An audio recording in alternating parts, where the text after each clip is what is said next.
Rest and restore, allowing your spine and hips to gently release tension and find comfort. Gently mobilize your spine, relieving lower back tension and promoting relaxation.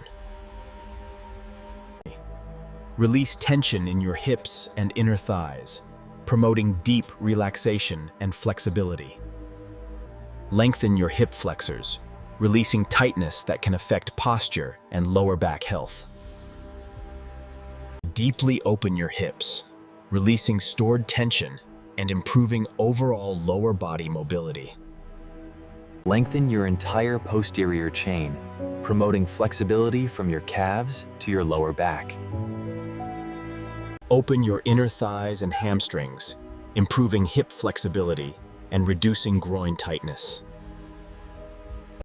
Gently stretch your inner thighs, promoting hip mobility and relieving tension in the groin. Release tightness in your forearms and wrists, improving grip strength and hand mobility.